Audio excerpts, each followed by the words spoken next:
जे 4 चाकी वाहनं आहेत आणि तरी सुद्धा ते या ठिकाणी लाभ घेत आहेत, त्यांचा आपण ट्रान्सपोर्ट विभाग जो आहे, परिवहन विभाग जो आहे, त्यांच्या मदतीनं आपण तो एक डेटा त्या ठिकाणी क्रॉस व्हेरीफाय करत आहोत. ज्यांचं नावाचं मिसमॅच झालेलं आहे, म्हणजे आधार कार्डवर नाव वेगळं आणि स्पेलिंग आणि त्यांचं बँकचं खातं जे आहे त्याच्यावर त्यांची स्पेलिंग ही वेगळी आहे, ती एक क्रॉस व्हेरिफिकेशन आपण करत आहोत. आणि आम्ही केंद्र सरकारकडे किंवा आपल्या सेंट्रल गव्हर्नमेंटकडून आधारचं एक अप्रुव्हल आपल्याला लागतं KYC साठी, तर ती एक आम्ही त्यांची परवानगी आल्यानंतर ती एक आम्ही सुरुवात करत आहोत. याच्यामध्ये कुठेही आपण जो शासन निर्णय मूळ काढला होता याच्या कुठलेही निकष किंवा त्याच्यामध्ये तर असं आदिती तटकरेने आत्ता पाहिलं तुम्ही व्हिडिओमध्ये, आदिती तटकरेने जे आहे ते स्पष्ट केलेलं होतं. तर लाडक्या बहिणींना आता धक्का देणारी बातमी समोर आली आहे. तर मंत्री आदिती तटकरे यांनी लाडकी बहीण योजनेबाबत आता मोठी अपडेट दिली. तुम्ही जो व्हिडिओ पाहिला तो आदिती तटकरेने याबाबत माहिती दिली होती आणि महिलांना जे आहे ते गोष्ट आहे महत्त्वाची ती सांगितलेली होती. तर लाडकी बहीण योजनेबाबत 5 प्रकारच्या तक्रारी ज्या आहेत ते महिला व बालकल्याण विभागाकडे प्राप्त झालेल्या आहेत. तर वेगवेगळ्या अँगलने आम्ही या तक्रारीची पडताळणी करणार आहोत. तर काही तक्रारी आहेत त्या स्थानिक प्रशासनाकडून प्राप्त झाल्या आहेत असं त्यांनी सांगितलेलं आहे. तर काही लाभार्थी महिलांनी पत्र लिहून योजनेसाठी आता आपण पात्र नसल्याची माहिती दिली आहे. म्हणजे काही महिलांनी स्वतःहून सांगितलं आहे की आम्ही फॉर्म जो आहे तो या लाडकी बहीण योजनेसाठी पात्र नाही आहोत. तर त्यांनी जे आहे ते पत्र देऊन माहिती दिली आहे. तर तक्रारी प्राप्त झालेल्या अर्जांची जी आहे ती पडताळणी होणार आहे आणि मात्र मूळ GR मध्ये कोणताही बदल होणार नाही असं आदिती तटकरे यांनी म्हटलेलं आहे. आणि आता तुम्ही पाहिलं त्या व्हिडिओमध्ये त्यांनी स्पष्ट सांगितलं होतं की KYC आणि आधार कार्ड बँकला लिंक असणं हे किती महत्त्वाचं आणि किती गरजेचं आहे, त्याशिवाय तुमचे जे फॉर्म आहेत ते अप्रूव्ह होणार नाही आहेत असं आदिती तटकरे यांनी स्पष्ट माहिती दिली होती. तर आता त्यांनी परत एकदा महिलांना, ज्या महिलांना माहिती असूनही त्यांनी फॉर्म भरले किंवा चुकून ज्यांनी फॉर्म भरले गेले त्यांच्यासाठी जे आहे ते परत एकदा महत्त्वाची बातमी त्यांनी समोर आणली आहे. तर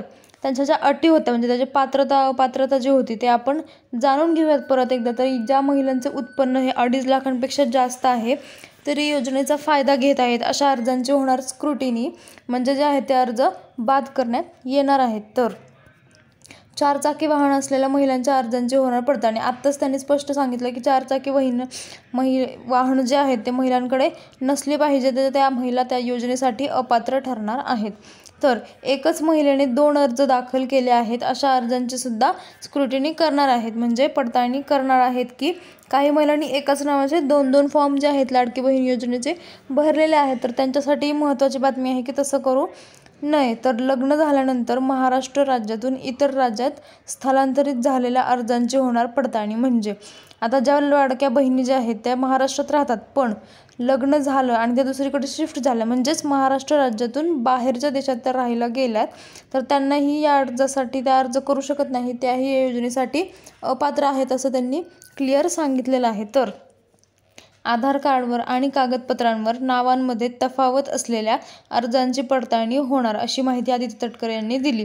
म्हणजे आता ते वेगळं काही सांगायची गरज नाही आहे, तर आदिती तटकरे यांनी सांगितलेलं आहे. दरम्यान अर्ज पडताळणीमध्ये ज्या लाभार्थी महिलांचं उत्पन्न हे 2.5 लाखांपेक्षा जास्त आहे किंवा त्यांच्याकडे 4 चाकी वाहन आहे अशा महिला ज्या आहेत त्या योजनेसाठी अपात्र ठरलेल्या आहेत. तर अशा महिलांनी आता योजनेतून वगळल्या जाण्याची शक्यता व्यक्त करण्यात येत आहे.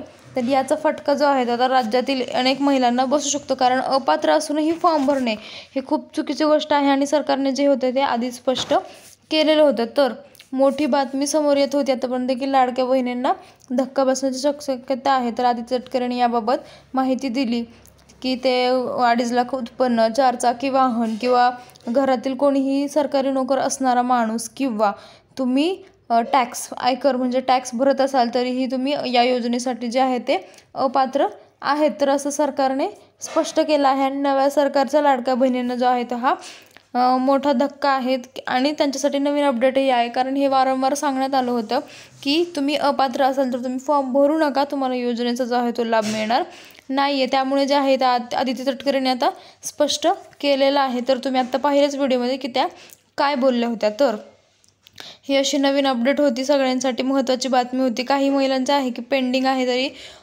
1ही रुपया आला नाही किंवा अप्रूव्ह आहे तरी पण 1ही रुपया आला नाही. तर आता ज्यांचं ज्या योजनेसाठी पात्र आहेत त्यांचे पैसे जे आहेत ते नक्की येणार आहेत, त्यांचे पैसे सुटणार नाही आहेत. तर त्या महिलांना जे आहेत ते पैसे नक्की भेटणार आहेत. पण ज्या महिला अपात्र आहेत तर ही फॉर्म भरला आहे तर मग त्यांना जे आहे त्या योजनेतनं वगळण्यात येणार आहे आणि त्यांना पैसे आत्ता इथून पुढे त्यांच्या खात्यामध्ये जमा होणार नाही आहेत असं त्यांनी स्पष्ट सांगितलेलं आहे. तर अशी ही अपडेट होती आणि आणखी काही अपडेट असेल सरकारचे तर ते मी आपल्या यूट्यूब चॅनलवर नक्की टाकेल. पण तुम्हाला काही प्रश्न असतील तर तुम्ही कमेंटमध्ये विचारू शकता, मी त्याचं उत्तर नक्की देईल. आणि तुम्ही चॅनलला सबस्क्राईब करा म्हणजे असे नवनवीन अपडेट जे आहे ते तुमच्यापर्यंत पोहोचत राहतील. धन्यवाद.